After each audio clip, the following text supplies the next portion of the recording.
Puji nama Tuhan, shalom buat kita semua, Bapak Ibu, Saudara yang terkasih. Mari saat ini kita mau datang menikmati hadirat Tuhan. Tapi sebelumnya saya mengajak setiap kita mau datang dengan sungguh-sungguh dengan kerinduan kita tundukkan kepala di hadapan Tuhan. Kami mengucap syukur atas kebaikan-Mu Tuhan. Kalau sampai hari ini Engkau bawa setiap umat-Mu, untuk boleh sama-sama kami beribadah. Kami percaya semua karena kemurahan dan kasih Tuhan. Roh Kudus, Engkau mengurapi setiap kami, dimanapun mampu berada Tuhan saat ini apapun yang mereka hadapi, biarlah kami tetap berkata bahwa Yesus kami yang terbaik. Terima kasih Bapa, kami siap sambut Engkau dengan puji-pujian kami di dalam nama Tuhan Yesus. Haleluya, amin. Mari kita siapkan hati kita di hadapan Tuhan. Terima kasih Bapa, terima kasih Tuhan. Kami bawa hati ini Tuhan di hadapan-Mu. Mari menikmati hadirat Tuhan sebelum Engkau memulai ibadah ini. Buka hati di hadapan Tuhan. Kita mau nikmati Yesus dengan sungguh. Terima kasih. Terima kasih. Naikkan syukur di hadapan Tuhan, katakan terima kasih. Kau baik. Oh Yesus. Glory bagimu Tuhan. Mari buka hati. Biarlah saat-saat ini Kau bawa hatimu lebih lagi Kau mendekat. Menikmati hadirat Tuhan. Glory, glory. Segala kemuliaan bagimu. Terima kasih Yesus. Oh Yesus. Syukur kami naikkan, kami agungkan Yesus. Haleluya. Jesus. Kita buka hati dengan ucapan syukur. Kau Allah yang kudus, Kau Allah yang kudus, di tata suci-Mu kami menyembah nama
Dengan hati yang sungguh katakan sekali lagi, Kau Allah yang kudus. Kau Allah yang kudus. Kau Allah yang kudus. Di tata suci Tuhan. Hati kami menyembah, menyembah namamu di salju, kuasamu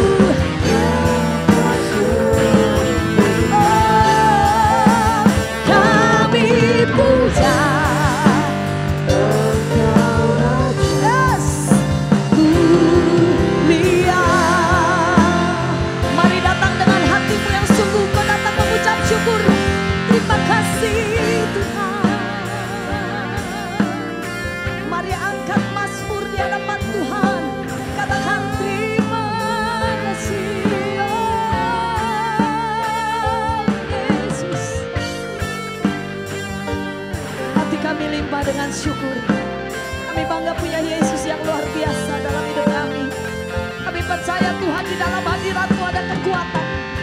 Di dalam hadirat-Mu Tuhan ada pengharapan. Kami percaya di dalam hadirat-Mu Tuhan ada sukacita bagi setiap kami. Kau lihat kerinduan umat-Mu dimanapun mereka berada saat ini. Kami datang dengan hati kami. Terima kasih. Terima kasih. Terima kasih Yesus.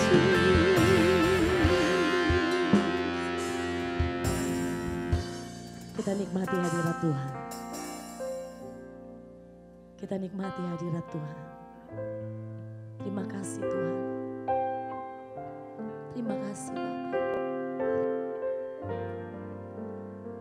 Yesus, kami sangat baik. Yesus, kami sangat luar biasa. Biarlah setiap umat-Mu saat ini Tuhan yang datang dengan hati yang rindu. Kami dikuatkan. Kami dimampukan. Karena kami tahu Yesus kami luar biasa. Glory, glory bagimu.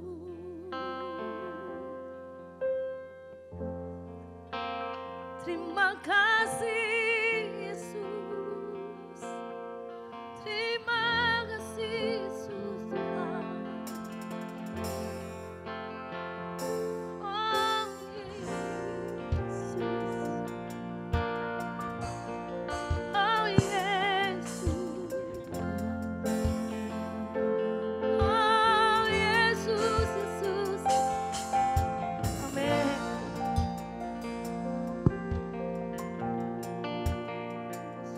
Oh yang terbaik Tuhan. Ku mau memuji-Mu, ku selalu puji-Mu, ku mau menyembah-Mu, ku selalu sembah-Mu. Kau yang layak terima semua pujian, kemuliaan hanya bagi Tuhan. Ku mau memuji-Mu, ku selalu puji-Mu, ku mau menyembah-Mu, ku selalu sembah-Mu. Kau yang layak terima semua pujian, kemuliaan hanya. Oh, ku mau memuji-Mu, ku mau memuji-Mu. Amin. Kami puji Engkau Tuhan.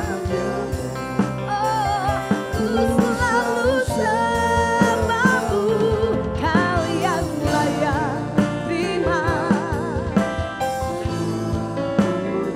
Yes, kemuliaan hanya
segala kemuliaan hanya bagimu Tuhan.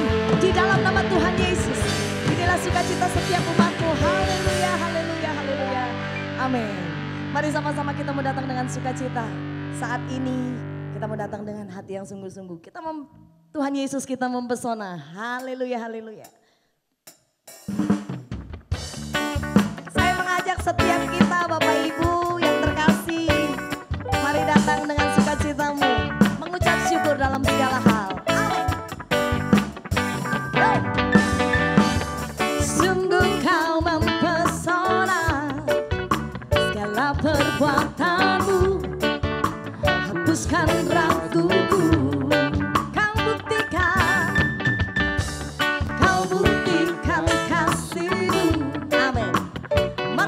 Bagiku,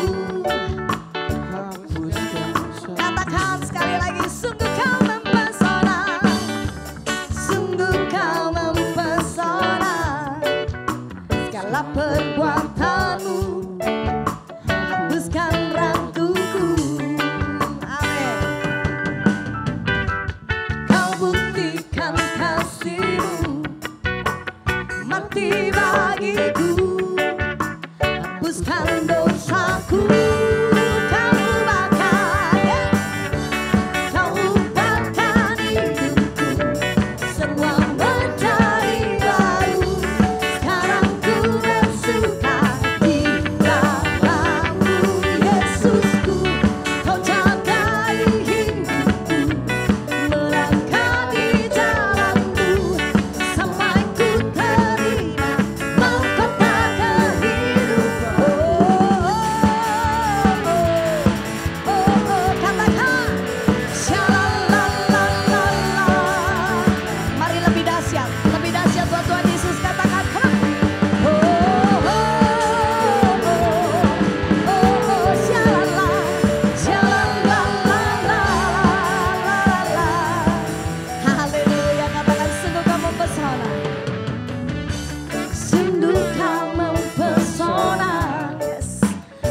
Perbuatanmu hapuskan raguku. Kau buktikan kasih-Mu, oh, kau buktikan kasih-Mu, mati bagiku. Hapuskan dosaku. Semua berkata, kau ubahkan hidupku, semua menjadi baru. Sekarang ku bersuka. Perkatakan dengan iman, kau jagai hidupku, melangkah di jalan-Mu, sampai ku terima mahkota kehidupan. Oh, oh, oh, oh, oh, amin. Shalalalalala. Sekali lagi dengan dahsyat berkata, oh, oh, oh, oh, oh, oh, oh. Shalalalalala. Mahkota kehidupanku. Amin. Haleluya, haleluya, haleluya. Lebih dahsyat untuk Tuhan Yesus. Biarlah setiap kita dimanapun kau berada, kau tetap setia sama Tuhan Yesus Bapak Ibu. Haleluya. Tidak sekalipun ku ragu, kau selalu terangi jalanku. Di setiap langkahku ku melihat perkara besar. Katakan sama-sama, tidak sedetik pun ku ragu. Yes.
saat ini kita persiapkan hati kita di hadapan Tuhan.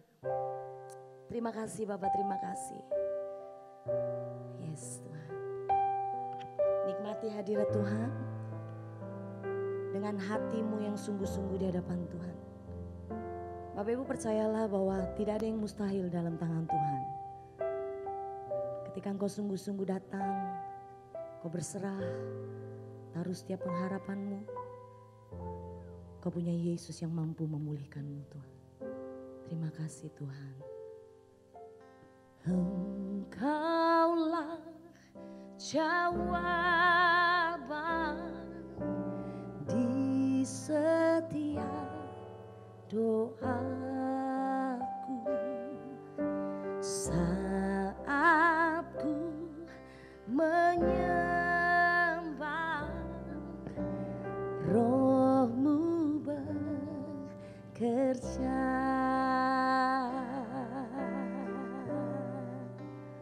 Saat kami menyembah. Amin.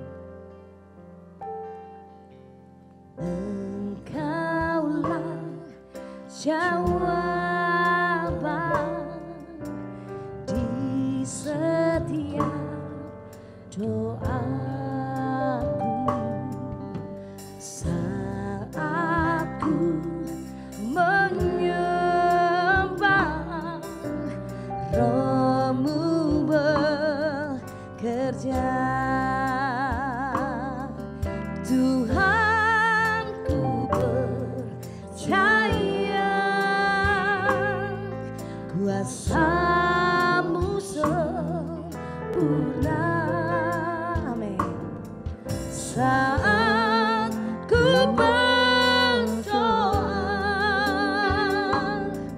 kuasa-Mu bekerja. Tuhan ku percaya, Tuhan ku percaya kuasa-Mu sempurna. Amin. Benar Tuhan. Saat ku berdoa, kuasa-Mu bekerja. Percayalah ada kuasa yang bekerja ketika engkau datang menyembah Tuhan. Ketika engkau datang sujud di hadapan Tuhan. Percayalah Yesus mampu. Amin. Yesus, Yesus. Mari kita bawa hati kita di hadapan Tuhan. Dengan segenap hatimu. Haleluya.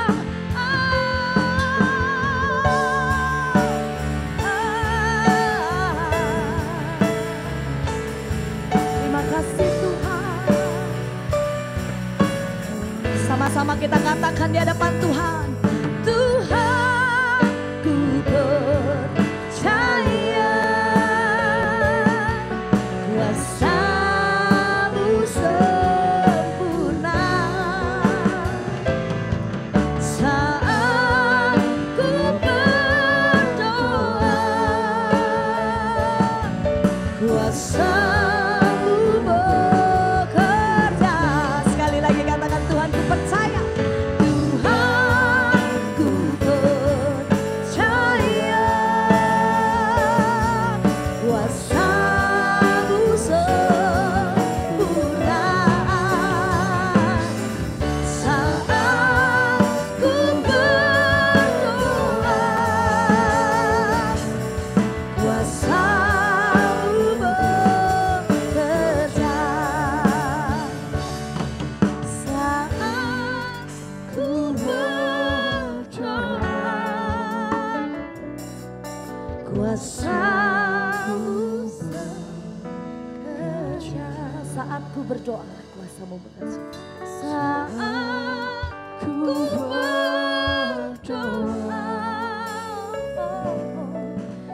kuasa-Mu bekerja.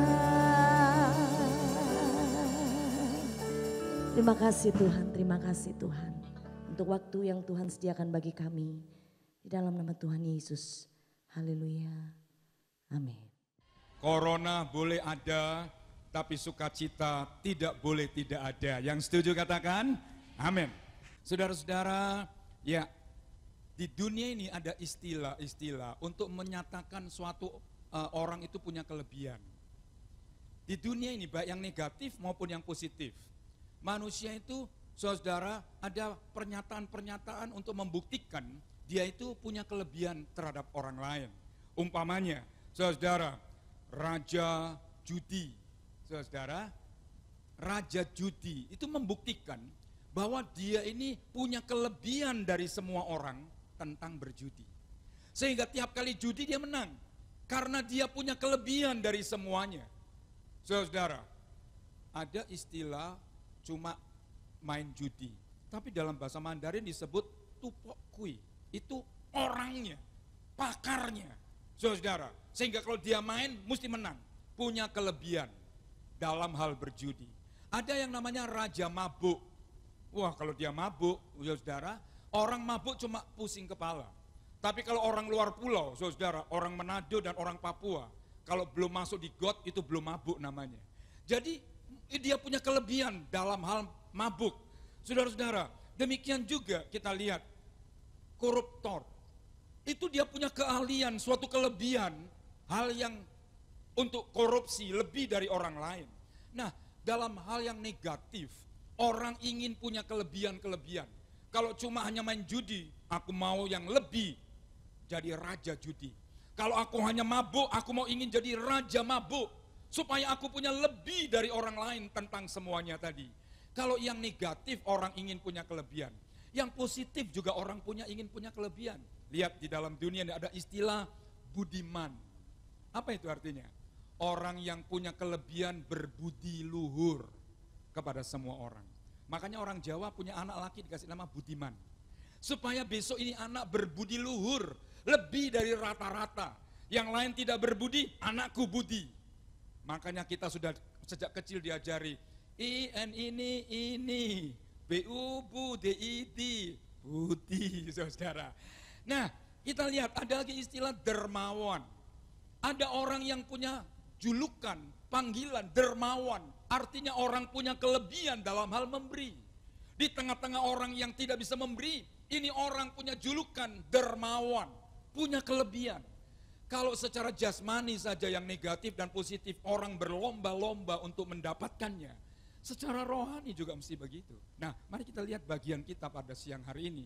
Kita membuka di dalam 2 Raja-Raja 18, ayat 1 sampai ayat yang kelima.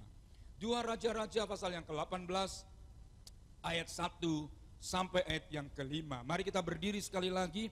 2 Raja-Raja 18, ya kita memang tidak boleh punya kelebihan dalam kejahatan. Kita boleh punya kelebihan dalam kebaikan, tapi tidak cukup. Kita mesti punya kelebihan terhadap sesama kita dalam hal yang rohani. Mari kita baca ayat ini, pasal 18, 2 Raja-Raja, pasal yang ke-18, ayat 1 sampai ayat yang kelima. Kita baca bersama-sama, 1, 2, 3. Maka dalam tahun ketiga zaman Hosea bin Elah, Raja Israel, Hizkia anak Ahaz, Raja Yehuda menjadi raja. Ia berumur 25 tahun pada waktu ia menjadi raja, dan 29 tahun lamanya ia memerintah di Yerusalem. Nama ibunya ialah Abi, anak Sakaria. Ia melakukan apa yang benar di mata Tuhan, tepat seperti yang dilakukan Daud bapak leluhurnya. Dialah yang menjauhkan bukit-bukit pengorbanan, dan yang meremukkan tugu-tugu berhala, dan yang menebang tiang-tiang berhala, dan yang menghancurkan ular tembaga yang dibuat Musa. Sebab sampai pada masa itu, orang Israel memang masih membakar korban bagi ular itu yang namanya disebut Nehustan. Ia percaya kepada Tuhan Allah Israel, dan ia di antara semua raja-raja Yehuda, baik yang sesudah dia maupun yang sebelumnya, tidak ada lagi yang sama seperti dia. Amin. Silakan duduk.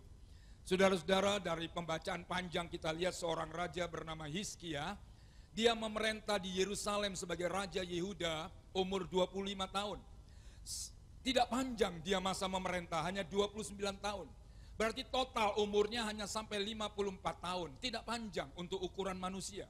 Tapi ada sesuatu yang sudah dibuat oleh Hizkia. Saudara-saudara, apa yang dia buat? Dalam ayat yang kelima dikatakan, tidak ada raja yang sebelum dia dan yang sesudah dia yang sama dengan dia. Lihat, tidak ada raja sebelum dia dan sesudah dia yang sama dengan dia. Artinya, Hizkia punya kelebihan dari antara raja-raja yang sebelum dia dan raja-raja yang sesudah dia di Yerusalem. Dan inilah tema kita pada siang hari ini. Hizkia punya kelebihan. Kelebihan, saudara-saudara. Jadi, dalam hal-hal yang jasmani saja, semua orang ingin punya kelebihan-kelebihan. Ya, baik dalam bidang pendidikan. Tidak ada orang ingin rata-rata. Kono le piro ulangan 6. Waduh aku 5. Tidak ada saudara. Piro kon 6, aku 9. Punya kelebihan dari yang lainnya dalam bidang pendidikan. Untuk meraih kelebihan tersebut mesti belajar rajin, mesti kerja dan yang tekun dan seterusnya. Tidak hanya bidang pendidikan, saudara-saudara, dalam bidang olahraga untuk bisa mencapai prestasi. Saudara-saudara, dia ingin lebih dari semuanya sampai menjadi juara. Lihat dalam pertandingan-pertandingan dan untuk mencapai gelar itu dia juga mesti tekun latihan. Dia mesti disiplin makan dan tidur untuk mencapai supaya lebih di antara orang-orang yang lain, para atlet. Tidak hanya dalam bidang tersebut saja, dalam bidang bisnis. Dia tidak hanya biasa-biasa orang jadi bisnismen, orang-orang yang lebih, saudara-saudara, sampai menjadi orang-orang yang top dalam bisnis. Punya kelebihan-kelebihan, termasuk juga dalam bidang politik, termasuk juga dalam bidang seni, saudara, juga termasuk dalam bidang-bidang pengetahuan. Nah, itu semuanya baik dan tidak akan diraih dengan gampang. Untuk supaya orang punya kelebihan-kelebihan lebih dari yang lain, itu dia mesti bayar mahal harganya. Dia mesti belajar dengan tekun sementara yang lain main-main. Dia mesti sekolah dengan rajin sementara yang lain tidak sekolah, dan seterusnya dan seterusnya. Agar bisa punya kelebihan tersebut, maka kita mesti berusaha, barulah bisa punya kelebihan dari sesamanya. Baik, kita lihat lebih jauh dari pendahuluan kita. Ada seorang raja lagi yang sama seperti ini. Kita baca 1 Raja-Raja 10 ayat yang ke-23. 1 Raja-Raja 10 ayat yang ke-23 berkata demikian. 1 Raja-Raja 10, Raja Salomo melebihi semua raja di bumi dalam hal kekayaan dan dalam hal hikmatnya. Tadi Hizkia hanya terbatas di kerajaan Yerusalem, orang Israel. Sekarang Salomo, dia jadi raja di Yerusalem, dia melebihi semua raja di bumi. Termasuk kalau itu ada raja di Pulau Jawa, raja di Kalimantan, raja yang ada di Tidore, atau raja-raja yang ada di Indonesia, lebih dari semua raja yang ada di bumi dalam hal kekayaan. Di zamannya Salomo, saking kayanya raja ini, perak seperti batu di pinggir jalan di kota Yerusalem. Saking mengalami zaman keemasan, perak itu seperti batu di pinggir jalan. Saudara-saudara, tidak hanya dalam hal kekayaan, juga dalam hal hikmat. Pinternya tidak ada raja yang seperti Salomo, raja orang Yehuda di Yerusalem. Saudara-saudara, dalam hal dan kekayaan, Hizkia tidak lebih kaya dari Salomo. Hizkia tidak lebih pinter dari Salomo. Nah, kemarin kita lihat klik berikutnya. Salomo, saudara, karena pinternya, dia mengarang buku, menulis buku 3000 judul. Ya,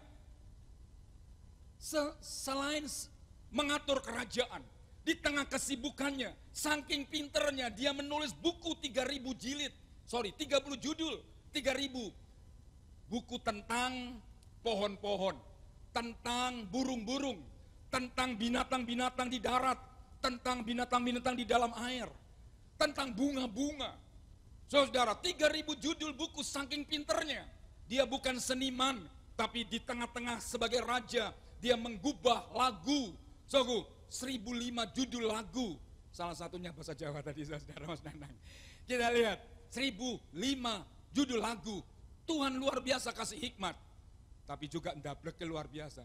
Dia buat kamar 1.000 untuk istrinya. Kenapa? Kenapa? Dia buat 1.000 kamar untuk istrinya. Kenapa? Karena 1.000 istrinya. Tidak mungkin 1.000 istrinya taruh di aula seperti ini. Koning kono nduk, le, nduk. Tidak mungkin. Karena istrinya 1.000, dia buatkan kamar 1.000. Dan tentu tidak hanya kamar, puri. Ya kan? Atau selanjutnya. Saudara-saudara, Hizkia tidak punya kelebihan seperti yang Salomo punya. Ya, dia tidak lebih kaya dari Salomo, dia tidak lebih pintar dari Salomo, tapi apa yang dia punya yang lebih dari Salomo disebut dia melakukan yang benar, dia menjauhkan semua berhala, dan dia percaya kepada Tuhan. Sampai ular yang dibuat dari tembaga yang dibuat oleh Nabi Musa. Pada waktu orang Israel dipagut ular, dan setiap dipagut ular supaya tidak mati, memandang itu ular tembaga yang dibuat oleh Musa, orang Israel menjadi hidup dan tidak mati. Akhirnya dipuji dan disembah, lalu kemudian jadi berhala. Hizkia menghancurkan itu yang disebut Nehustan. Saudara yang berkesempatan satu kali ke Israel, ini ada di Gunung Nebo, di Yordania, di mana Musa mati. Di situ ada gereja, dan di situ ada satu bukan patung, tapi ular yang dibuat dari tembaga, melambangkan pernah dilakukan oleh Musa yang namanya Nehustan. Saudara-saudara, jadi kita lihat Hizkia punya kelebihan. Ya, lain Salomo, lain Hizkia. Sama-sama tidak ada yang menyamai, tidak ada yang sama dengan dua raja tersebut. Tapi Hizkia punya kelebihan bukan di dalam hal kekayaan dan kepandaian, tapi dia punya kelebihan dalam hal cinta sama Tuhan. Lebih rohani ketimbang yang lain. Nah, ini bagian kita hari ini. Kita mungkin tidak punya uang lebih dari orang lain, tidak apa-apa. Kita mungkin tidak pintar dari orang lain, tidak apa-apa.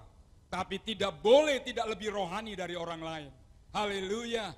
Puji Tuhan, tidak boleh tidak lebih cinta Tuhan dari orang lain. Kalau orang lain kebaktian 2 minggu sekali, saya seminggu sekali. Itu punya kelebihan. Ojo ditakon, kon gak teko minggu lalu, gak, podo lek ngono. Saudara, itu berarti tidak punya kelebihan. Tidak punya kelebihan. Saudara, nganti tidak kebaktian itu sebulan. Lu ya opo saudara? Kalau ada orang kebaktian sebulan sekali, saya 2 minggu sekali. Kalau ada orang 2 minggu sekali kebaktian, saya seminggu sekali. Kalau ada orang seminggu sekali, saya 2 kali seminggu. Itu baru punya kelebihan. Saudara-saudara, nah pertanyaannya pagi hari ini, apakah kita punya kelebihan dari orang lain tentang kesetiaan kepada Tuhan? Apakah kita punya kelebihan dari orang lain, lebih rendah hati dari orang lain? Apakah kita jadi orang Kristen sudah rendah hati lebih dari orang lain? Ini kelebihan. Saudara, apakah kita punya kelebihan baik hati, murah hati, lebih dari orang lain? Atau punya kelebihan dalam hal bertobat? Orang lain Kristen masih merokok, aku sudah tidak merokok. Punya kelebihan. Punya kelebihan. Orang Kristen suka ngomong kotor, aku sudah tidak ngomong kotor. Itu kelebihan. Orang lain masih menjudi, aku tidak menjudi. Ini kelebihan. Saudara-saudara, dan itu harus menjadi keinginan dan kerinduan kita semuanya. Orang Kristen harus punya kelebihan rohani dari orang-orang yang sesamanya. Saudara-saudara, pertanyaannya pagi hari ini, rugikah Hizkia punya kelebihan dari semua raja sebelum dia dan raja yang sesudah dia dalam hal cinta sama Tuhan? Ya, dia hidup benar. Semua berhala dihancurkan dan dibakar habis. Nabi-nabi berhala dibunuh dan dia percaya Tuhan yang menyertai dia. Saudara-saudara, percumakah Hizkia punya kelebihan cinta sama Tuhan ketimbang semua raja yang ada di Yerusalem? Mari kita lihat yang pertama. Pasal 18 ini, ayat yang ke-6. Pasal 18 ini ayat yang ke-6 berkata, Hizkia berpaut kepada Tuhan, tidak menyimpang daripada mengikut Tuhan. Ia berpegang pada perintah Tuhan, yang telah diperintahkan kepada Musa. Maka Tuhan menyertai Hizkia kemanapun ia pergi berperang. Ia beruntung, ia memberontak kepada Raja Asyur yang dulunya menjajah dia dan tidak lagi takluk kepadanya. Dialah yang mengalahkan orang Filistin sampai ke Gaza dan memusnahkan daerahnya, baik menara-menara penjagaan maupun kota-kota yang berkubu. Saudara-saudara kekasih Tuhan, waktu Hizkia punya kelebihan secara rohani ketimbang semua raja yang pernah ada di Yerusalem. Alkitab mencatat, kemanapun dia pergi berperang, Tuhan beserta dia. Saudara-saudara kekasih Tuhan, rindukah Tuhan beserta kita dalam setiap perjalanan hidup ini? Memang Yesus namanya Immanuel, artinya Allah beserta kita. Allah selalu beserta. Apakah kita itu termasuk saya? Apakah kita yang disebut Alkitab termasuk saudara? Sehingga kemanapun kau pergi dan berjualan, berdagang dan beraktivitas, Tuhan beserta. Sehingga kemanapun Hizkia pergi berperang, dia selalu menang dalam peperangan. Tadi kita baca, ia mengalahkan orang Filistin yang ada di Gaza.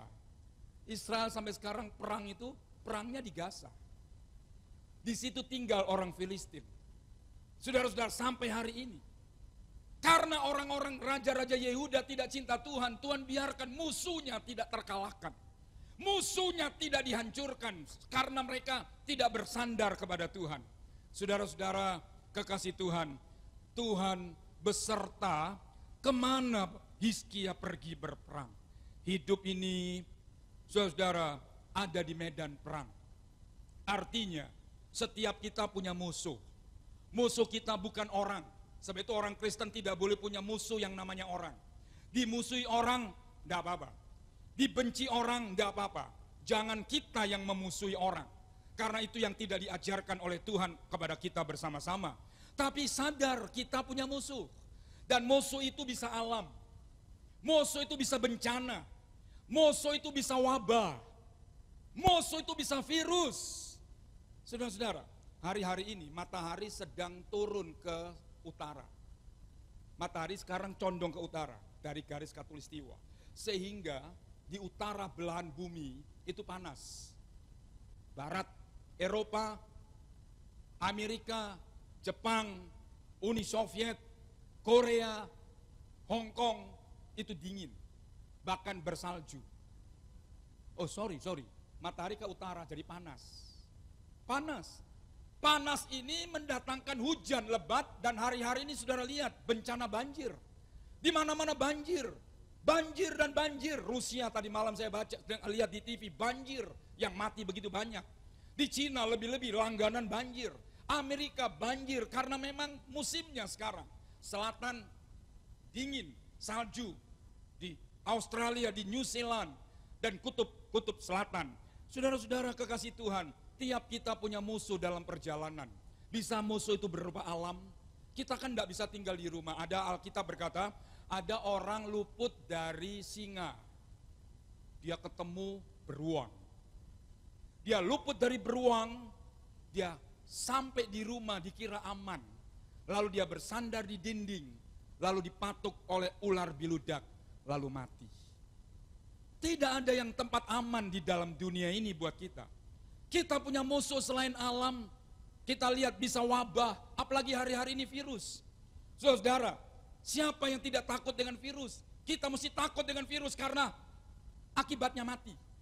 Akibatnya mati, hari-hari ini kita lihat orang mati dikubur dengan begitu caranya. Ya, virus ini mematikan. Tapi orang Kristen tidak boleh ketakutan. Orang Kristen tidak boleh ketakutan. Kalau engkau ketakutan, imunmu jadi lemah dan engkau tak bertahan. Dan engkau tidak punya Tuhan dalam hidupmu. Saudara-saudara, sebab itu kalau ke pasar berani, ke mall berani, kerja berani, kok ke gereja enggak berani? Kok enggak datang? Virus pak. Duh, kok enggak datang? Sudah tuwek pak.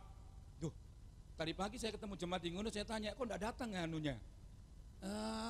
Wes tua om, enggak boleh. Duh. Saudara-saudara, jangankan yang tua, yang muda juga enggak boleh ke gereja kalau sakit. Kalau sakit, Nggak boleh ke gereja. Kalau tua tapi sehat, boleh. Nggak ada yang larang. Justru tua, segerakan pulang kan. Tuh kan gitu saudara. Jangan mau pulang ke sorga lalu nggak setia. Aturannya protokol kesehatan. Tua itu 50 tahun ke atas, itu tua. Nggak boleh kemana-mana, termasuk ke gereja. Nah, oleh hukum peraturan protokol kesehatan itu dilakukan, saya umur 64 tahun loh. Berarti aku pensiun saudara. Nggak boleh khotbah saya. Saudara, asal kau sehat, asal kita sehat, dan Tuhan beri kita sehat, supaya kita datang ke rumah Tuhan untuk memuliakan namanya. Musuh itu bisa wabah. Kita lihat, apa dengan cuci tangan engkau luput dari virus corona? Apakah hanya dengan pakai masker engkau aman dari corona? Tidak. Dokter pakai APD, pakai masker, rangkep-rangkep, toh mati. Toh mati. Engkau, saya aman karena ada Tuhan yang beserta kita. Oleh sebab itu saudara-saudara, milikilah suatu kelebihan yang rohani lebih dari orang lain. Kalau orang lain tidak suka baca Alkitab, saya punya baca Alkitab, itu baru punya kelebihan. Kalau orang lain tidak pernah doa pagi, aku doa pagi. Saudara, itu baru punya kelebihan. Kalau orang lain Kristen tidak suka puasa, aku puasa. Itu baru punya kelebihan. Tadi saya sudah katakan, untuk bisa punya kelebihan secara lahiriah, itu didapat dengan ketekunan, didapat dengan latihan keras, didapat dengan belajar yang rajin, baru jadi bintang kelas dan seterusnya. Untuk punya kelebihan secara rohani, itu juga mesti usaha. Tidak bisa lenggang kangkung, harus ada usaha yang harus kita lakukan. Inilah yang Hizkia dapat, Tuhan beserta kemanapun ia pergi berperang dan selalu beruntung. Wah saudara-saudara, ada satu peristiwa, tidak usah dibaca, Keluaran 33 ayat yang ke-15 sampai 16, Keluaran 33 15 dan 16. Musa pada waktu memimpin orang Israel keluar dari Mesir menuju ke tanah Kanaan, di tengah padang pasir, khususnya jelasnya di bawah gunung Horeb. Saudara, Musa mengatakan kalimat ini. Berkatalah Musa kepada Tuhan, Tuhan, jika engkau sendiri tidak menyertai aku, jangan suruh aku berangkat dari sini. Musa sadar, kurang apa Musa? Tongkatnya penuh dengan ajaib, tongkatnya penuh dengan mujizat. Musa pembuat mujizat, tapi dia berkata, Tuhan, kalau engkau tidak besertaku, jangan suruh aku berangkat dari tempat ini. Karena perjalanan ada banyak musuh. Di perjalanan ada banyak kelaparan, tidak ada makanan. Padang gurun, Timur Tengah itu panas, kerontan. Tidak ada tanaman yang bisa dimakan. Padahal orang Israel 3 juta orang ini dalam perjalanan ke tanah Kanaan. Mau makan apa kalau Tuhan tidak beserta kami? Melawan musuh dengan apa kalau Tuhan tidak beserta kami? Dan Tuhan menyertai Musa sampai di seberang sungai Yordan. Lalu mereka menyeberang dipimpin Yosua masuk ke tanah Kanaan. Ini loh saudara, rugikah kalau kita ini cinta Tuhan? Baik yang orang tua termasuk kaum muda. Perjalanan kita masih panjang. Isilah hidup yang Tuhan kasih ini untuk lebih rohani ketimbang yang lain. Lebih cinta Tuhan ketimbang yang lain, berlomba-lomba. Supaya dalam perjalananku, aku akan melihat tangan Tuhan menyertaiku. Dan apa yang aku buat, dibuat oleh Tuhan berhasil. Apa yang aku lalui, Tuhan akan membuat kami akan aman di perjalanan. Oleh karena Tuhan besertaku. Tidak cukup hanya Tuhan beserta. Berikutnya yang kedua, pasal 19 ayat 32. Pasal 19 ayat 32, disertai papa, disertai mama itu baik. Tapi papa mama ada batas umur menyertai kita. Dan keterbatasan juga orang tua menyertai kita.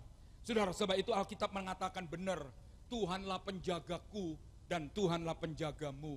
Yang tak pernah mengantuk apalagi tertidur.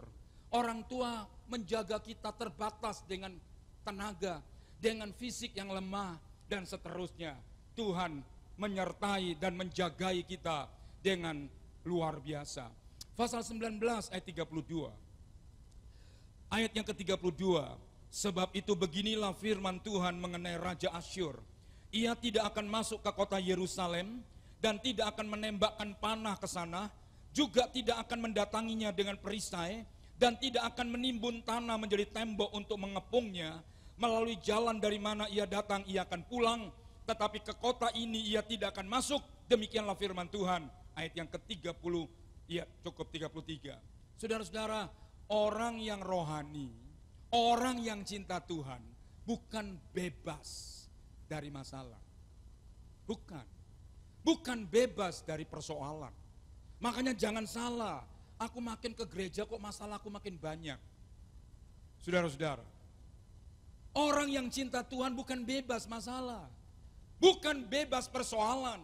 Raja Hizkia yang cinta Tuhan, tidak ada raja yang seperti dia dan sebelum dan sesudah dia. Kita lihat di sini, sudah disertai Tuhan. Ada Raja Asyur, Sanherib namanya. Dia datang mengepung Yerusalem. Dulu kota itu berbenteng. Musuh itu tidak bisa masuk, mereka berkemah sebulan, setahun, 2 tahun. Saudara, sampai bahan makanan di dalam kota yang berbenteng itu habis, baru rakyatnya lemah dan baru diserang. Kata Tuhan, Raja Sanherib tidak akan memanahkan panahnya ke kota Yerusalem. Mereka tidak akan berkemah untuk mengepung dengan sekian lama. Dan mereka tidak akan masuk ke kota Yerusalem di mana engkau berada bersama rakyatmu. Saudara-saudara, dengan kata lain, Hizkia dibela Tuhan. Ada masalah, ada persoalan, tapi ada Tuhan yang beserta itu membela kita. Saudara-saudara, dan Tuhan berkata jangan takut. Aneh ya, Alkitab kita ini ditulis ada 365 kata jangan kamu takut. Alkitab kita ini 365 kali menulis jangan kamu takut. Bukan kebetulan 1 tahun itu isinya 365 hari. Berarti tiap hari Tuhan mau katakan sama saya dan saudara, jangan kamu takut. Jangan kamu takut. Jangan kamu takut. Hari ini Tuhan berkata, jangan kamu takut. Besok melek moto Tuhan berkata, jangan kamu takut. Lusa kita bangun tidur, Tuhan berkata, jangan kamu takut. Lihat, bagi orang yang cinta Tuhan, Tuhan selain dia besertanya kemana dia pergi berjuang dan berperang, dan dia menjadi pembela kita. Sanherib Raja Asyur mengepung tapi tidak pernah masuk.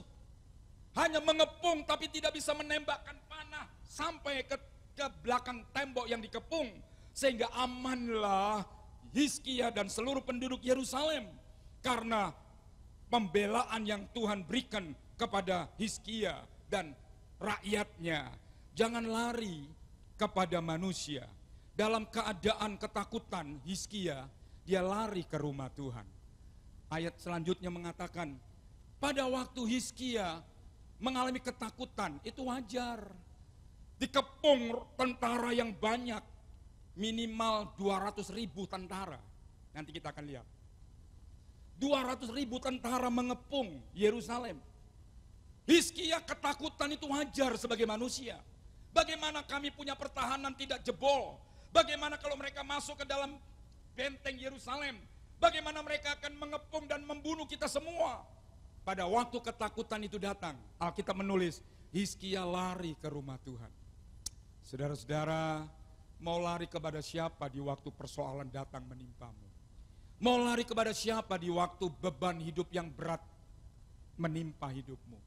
Lari sama Yesus. Lari ke rumah Tuhan. Lari di kaki Yesus.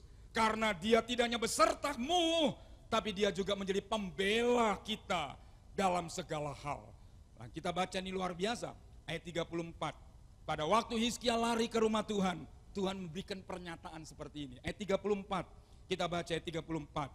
Aku, Tuhan, akan memagari kota Yerusalem untuk menyelamatkannya. Oleh karena aku dan karena Daud hambaku.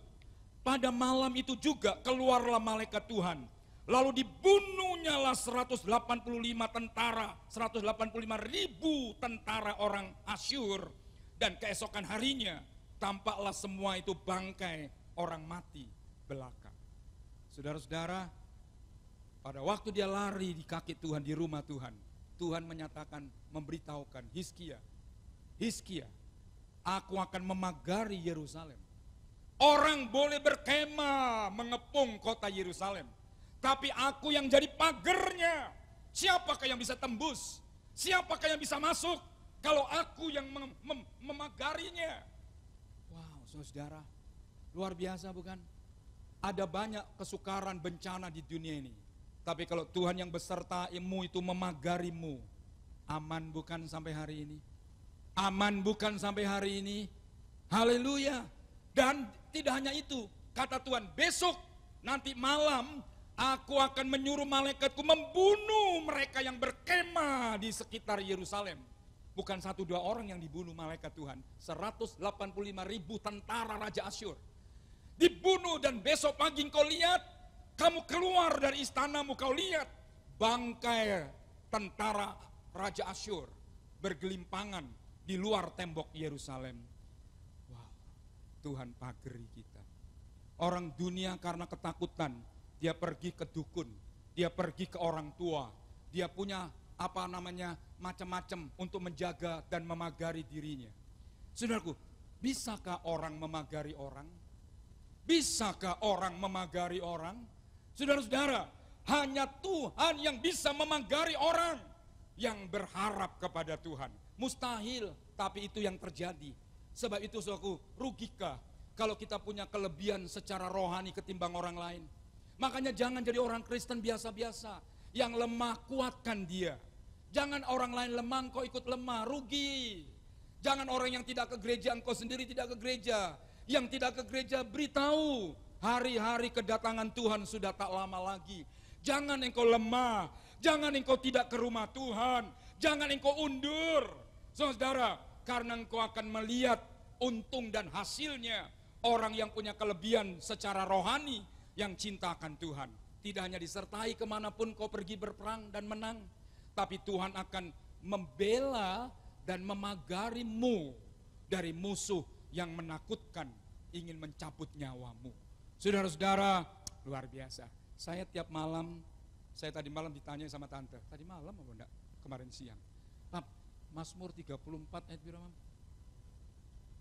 14 atau 18? Ya lali saudaraku. Tapi saya tahu isinya. Apa itu? Tuhan menyuruh malaikatnya berkemah di setiap rumah orang yang takut akan Tuhan. Sehingga tiap malam saya mau tidur, saudara-saudara yang tahu di Ngunut, ya, gereja kita di Ngunut itu sepi, jalan kuburan.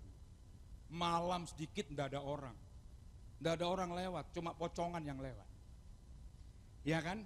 Saudara, sekarang aja lampunya terang. Enggak, dulu gelap semua, jalan belum aspal, lampu tidak ada, kuburan belum ditembok, sehingga dari gereja lihat maesan. Dulu tante ketakutan. Saya tidur di kamar depan itu, kamar depan saya itu kan kaca. Jadi saya di depan, saya tidur di dalam, di kamar kelihatan sampai di kuburan sana. Lah tante sing pinggir jendela, pinggir kaca ini. Lek ada orang mati, dia malik, aku mau ning kene, aku ning kene. Lek tadi siang ada orang lewat mati, orang mati lewat, tante ndak mau sebelah sini, sing kene. Saya bilang kenapa kene? Aku ketok maesan kono. Loh, setan tidak hanya ada di sana, ya di sini barang. Ya kadang-kadang bojomu tadi setan. Saudara-saudara kekasih Tuhan, ibu bapak, ya, kalau orang mau berbuat jahat terhadap gereja kita, sangat gampang, sepi. Tapi tiap malam saya bilang, terima kasih Tuhan, engkau suruh malaikatmu berkemah di rumah orang yang takut akan Tuhan. Biarlah rumahmu juga akan dipagari oleh malaikat Tuhan yang berkemah. Sehingga tidak ada bencana yang bisa masuk, dan tidak ada orang jahat yang bisa masuk, yang ingin merugikan kita bersama-sama. Oleh sebab itu saudara, lebih-lebih virus corona, dia tidak akan bisa tembus. Mau saya ini, saudara sudah 64 tahun, saya ini tiap sebulan sekali saya semir rambutnya. Saya dulu tidak mau semir. Ada jemaat bilang, Om, ojo ketok tuwek toh Om, rambutnya disemir. Nah ya wis, disemir saya. Tapi musim corona itu, minggu depan bulan depan ini saya sudah panjang, saya tidak mau semir lagi saudara. Cuma guyonan. Saudara, kenapa? Karena virus itu kan katanya tadi itu virus itu kan senang sama orang tua. Gitu loh. Jadi virusnya akan tertipu. Walaupun umurku sudah 64 tapi rambutku belum putih, dia tidak anggap saya orang tua. Dia datang ke rumah Mas Nanang, rambutnya putih. Jelala Mas Nanang punya pagar di pagari Tuhan. Dia balik ke rumahnya Berli yang walaupun rambutnya ireng, tapi jelala rumahnya Berli juga dipagari Tuhan. Gitu loh, pergi ke rumahnya siapa namanya? Pak, ya, jadi nyatanya juga rambutnya putih tapi dipagari Tuhan. Wes aman kita. Dia pergi ke rumahnya orang yang tidak punya pagar di luar Tuhan Yesus. Amin saudara. Saudara percaya Tuhan memagari kita semuanya. Aman di dalam Tuhan. Sebab itu yang cinta Tuhan. Tidak ada ruginya. Selanjutnya yang ketiga. Saudara-saudara, kita lihat 2 Raja-Raja ini pasal 20 ayat yang kelima.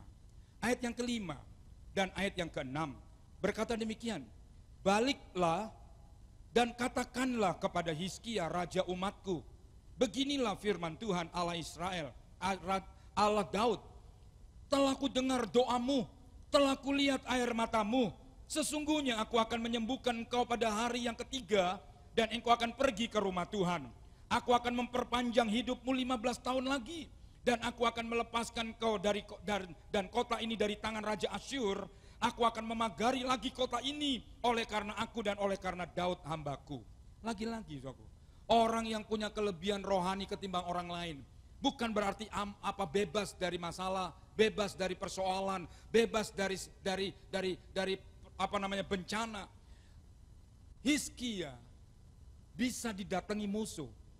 Maksudnya Tuhan izinkan musuh datang supaya Hizkia punya pengalaman bahwa Tuhan itu dahsyat, Tuhan itu ajaib. Sebab itu kalau ada persoalan dalam hidupmu, jangan saudara berkata, saya semakin setia kok masalahku makin banyak ya. Aku makin melayani Tuhan kok persoalanku makin banyak ya. Makin banyak orang tidak senang sama saya ya. Tuhan izinkan itu supaya engkau melihat di balik ini ada sesuatu yang ajaib yang Tuhan ingin kau mengalaminya. Hizkia, Raja Asyur datang mengepung. Selesai itu, saudara, Hizkia jatuh sakit. Orang yang cinta Tuhan bisa sakit, saudara. Bisa sakit. Kalau umpamanya saya pendeta, datang ke rumahnya Mas Nanang. Ya ini contoh aja. Terus saya ngomong begini, Mas Nanang, pesen-pesen sama Mbak Eni, sama keluargamu. Pesen-pesen. Itu maksudnya apa itu? Ini kondisi sakit loh. Kondisi sakit. Terus saya ngomong, Mas Nanang, pesen-pesen sudah. Pesen, itu maksudnya apa itu? Ora suwi, nang mati. Kan begitu saudara. Hizkia waktu sakit, datanglah Nabi Yesaya memberitahukan, Tuhan berpesanlah kepada keluarga dan kerajaan. Karena sakit yang kau derita tidak sembuh dan kau akan mati. Mendengar ini, Hizkia kemudian datang lagi ke rumah Tuhan. Dia menangis dan dalam doanya dia berkata seterusnya. Saudara, lalu kemudian belum mingkem doa. Belum selesai, belum kering air mata yang mengalir di pipinya. Tuhan suruh Nabi saya balik, kasih tahu sama hambaku Hizkia. Doanya telah ku dengar dan air matanya telah ku lihat. Aku akan menyembuhkan dan memperpanjang umur hidupnya 15 tahun lagi. Apa artinya ini? Orang yang cinta Tuhan akan mengalami mujizat demi mujizat.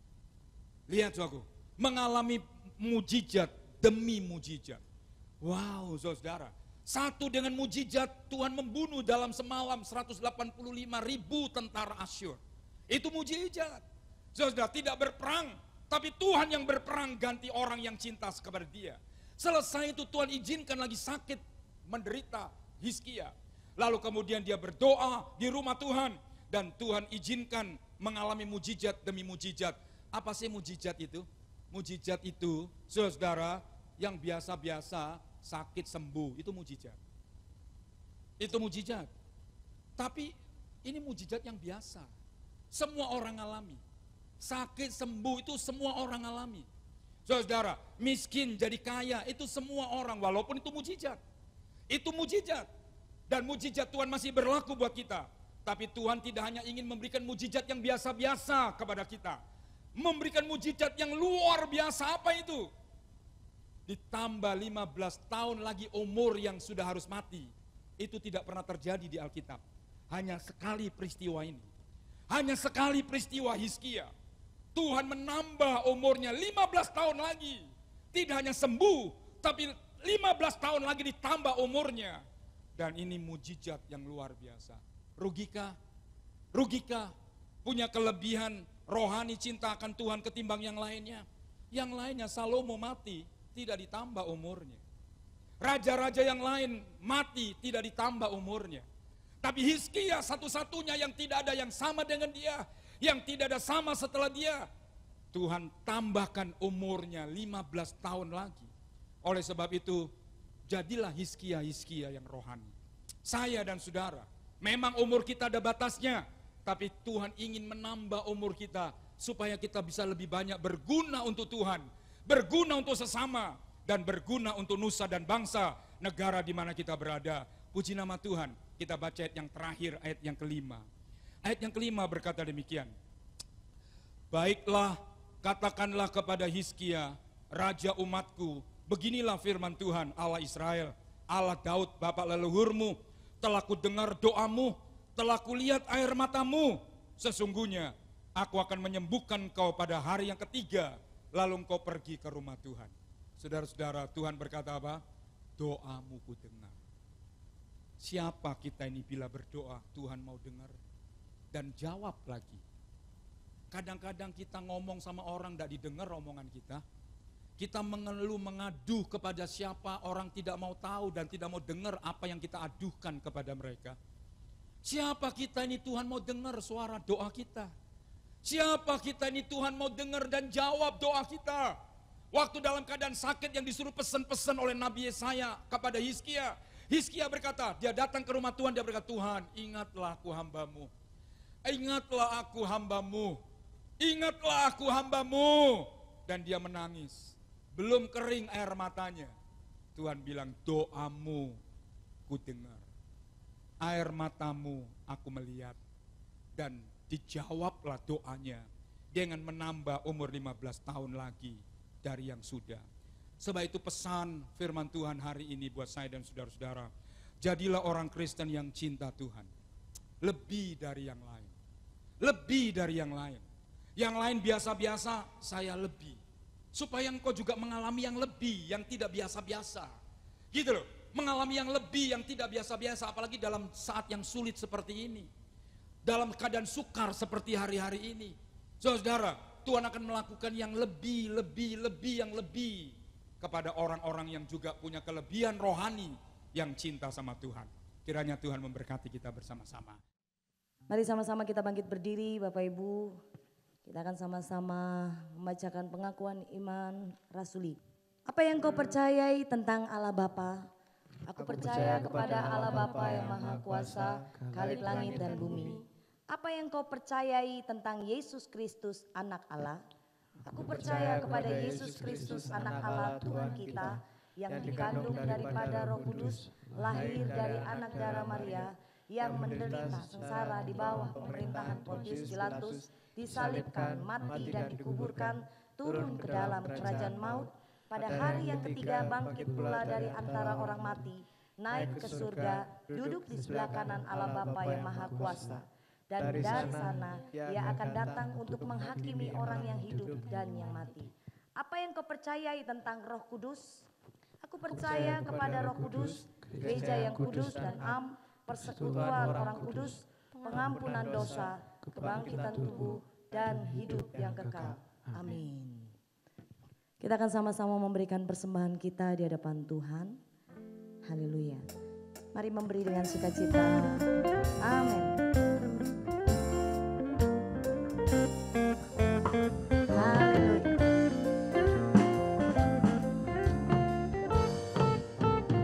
Naikkan syukur, katakan. Allah itu baik, sungguh baik bagiku. Ditunjukkannya kasih setianya yang menyediakan yang ku perlukan, menyatakan kebaikan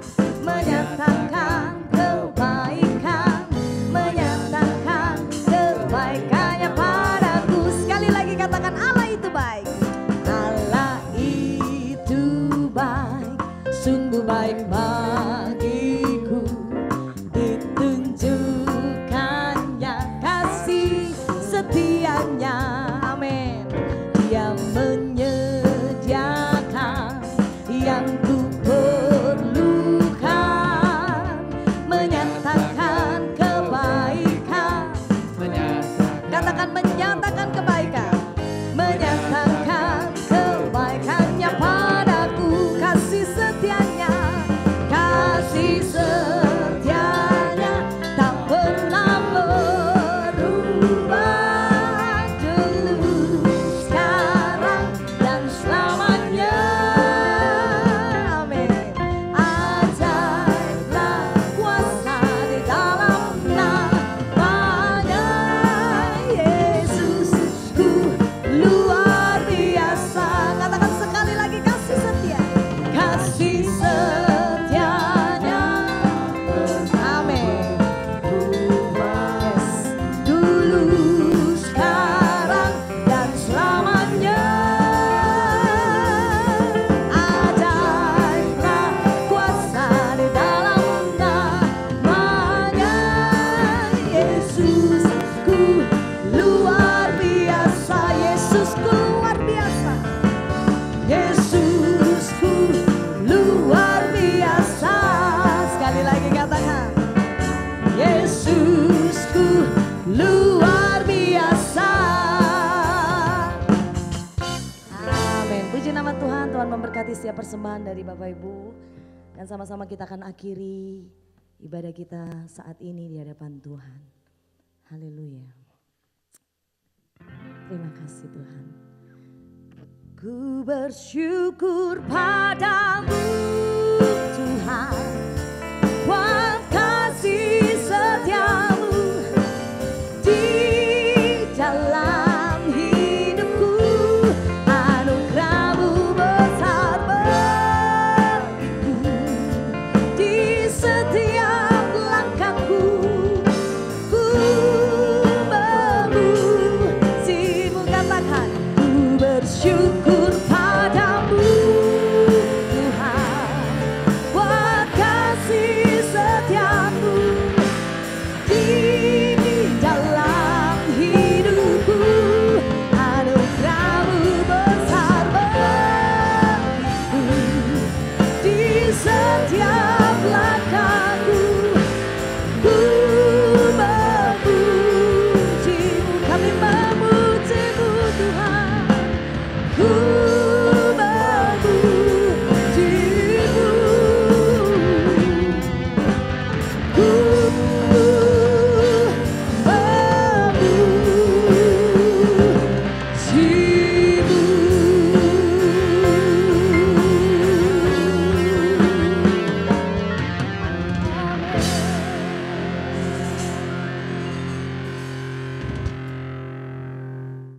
Puji Tuhan Bapak Ibu Saudara-saudara yang terkasih, kita sudah menyelesaikan ibadah kita pada pagi hari ini.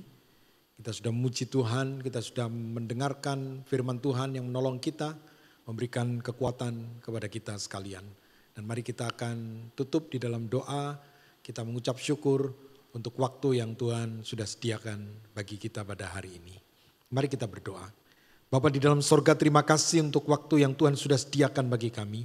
Sehingga oleh karena anugerah kemurahan-Mu, kami boleh datang kepada Tuhan, menyerahkan seluruh penyembahan kami hanya kepada Engkau. Kami mengucap syukur sepanjang minggu yang kami lalui, kami boleh diberkati oleh Tuhan, dilindungi oleh Tuhan, diberikan pertolongan oleh Tuhan. Dan saat ini kami sudah mendapatkan berkat-berkat Tuhan melalui ibadah kami. Walaupun ibadah kami tidak lakukan di dalam gedung gereja, berkumpul bersama-sama. Tetapi kami percaya bahwa Tuhan Allah yang berkuasa, itu Allah yang menjamah kami, Allah yang mengurapi kami. Sehingga kehidupan kami di dalam keluarga demi keluarga boleh mendapatkan lawatan Tuhan.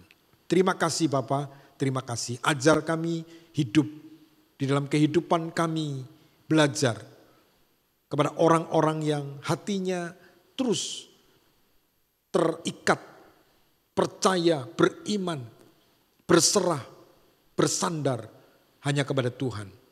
Engkau menolong kami supaya kami belajar melalui Raja Hizkia, kami boleh meneladani dalam kehidupannya di mana dia tetap berharap hanya kepada kekuatan Tuhan, hanya kepada pertolongan Tuhan, sehingga kami boleh mendapatkan kasih setia Tuhan di dalam kehidupan kami, di mana pertolongan Tuhan nyatakan. Terima kasih Engkau memberkati hamba-Mu yang sudah menyampaikan kebenaran firman-Mu. Engkau memberkati Bapak Pendeta Petrus di dalam penggembalaan, di dalam seluruh kehidupan keluarga, jemaat yang dilayani, gereja di mana Tuhan percayakan. Kiranya Tuhan yang akan memberkati, Tuhan yang memberikan pertolongan, Tuhan memberikan hikmat, Tuhan memberikan kekuatan. Tangan kasih-Mu tetap menopang hamba-Mu. Dan seluruh jemaat-Mu kami serahkan ke dalam tangan-Mu. Biarlah Tuhan yang terus memimpin, menuntun kehidupan mereka. Kami berdoa bagi bangsa dan negara kami mohon pertolongan, kiranya Tuhan memberkati dan berikan kekuatan hikmat untuk para pemimpin kami, baik yang ada di pusat sampai ke daerah.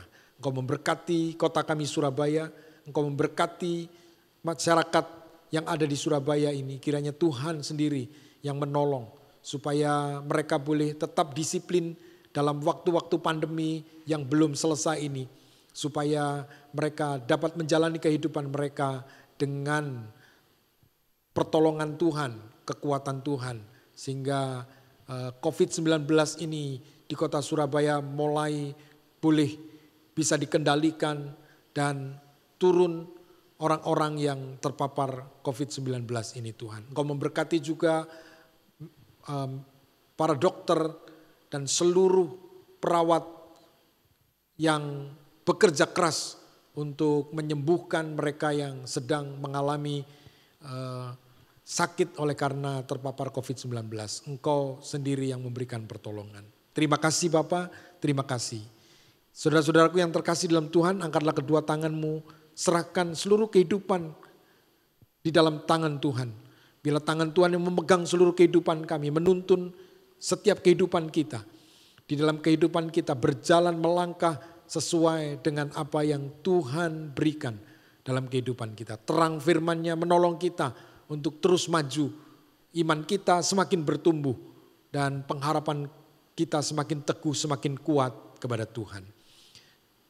Bapak Ibu Saudara-saudara yang terkasih dalam Tuhan, terimalah berkat rahmat dan anugerah dari Allah Bapa, cinta kasih anaknya yang tunggal Tuhan Yesus Kristus, berkat penghiburan penyertaan daripada Roh Kudus yang akan menyertai kita mulai hari ini sampai selama-lamanya. Dalam nama Tuhan Yesus saya memohonkan doa berkat ini. Haleluya. Amin. Puji Tuhan, selamat hari Minggu, Tuhan memberkati. Hatiku bersyukur.